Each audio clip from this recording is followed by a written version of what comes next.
റസൂലുള്ളാഹി സ്വല്ലല്ലാഹു അലൈഹി വസല്ലം തങ്ങൾ ഉണങ്ങിയ ഒരു വൃക്ഷത്തിന്റെ അരികത്തുകൂടെ നടന്നു പോകുന്നു. കുറെ ഇലകളുള്ള ഒരു മരം ഉണങ്ങിയിട്ടുണ്ട്. ഇലകളൊക്കെ അവിടെ തന്നെ ഉണങ്ങി നിൽക്കുകയാണ്.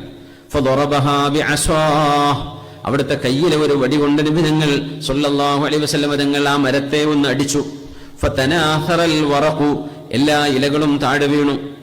ഫഖാൽ, പ്രാക്ടിക്കലായി നബി തങ്ങൾ പഠിപ്പിച്ചു കൊടുക്കുകയാണ്.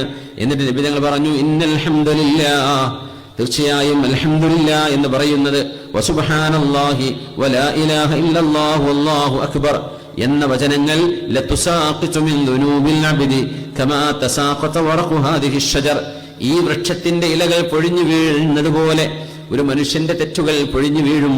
ഈ വചനങ്ങൾ ചൊല്ലുമ്പോൾ ഹബീബായ നബി തങ്ങൾ പറയുന്നു, വൃക്ഷത്തിന്റെ ഇലകൾ പൊഴിഞ്ഞു വീഴുന്ന പോലെ നിങ്ങളുടെ ശരീരത്തിലുണ്ടായിരുന്ന ചെറിയ തെറ്റുകൾ, ചെറുദോഷങ്ങൾ, വൻപാപങ്ങളല്ല, അതിനെ തൗബ ചെയ്യണം, ചെറുദോഷങ്ങളെല്ലാം താഴെ വീഴും. ഇന്നൽ ഹംദലില്ലാഹ്, എന്തൊക്കെയാണ്? അൽഹംദുലില്ലാഹി വസുബ്ഹാനല്ലാഹ് വലാ ഇലാഹ ഇല്ലല്ലാഹു വല്ലാഹു അക്ബർ. ഇത് തിരിച്ചു മറിച്ചൊക്കെ പറയാൻ പറ്റൂട്ടോ. സുബ്ഹാനല്ലാഹി വൽഹംദുലില്ലാഹി വലാ ഇലാഹ ഇല്ലല്ലാഹു വല്ലാഹു അക്ബർ.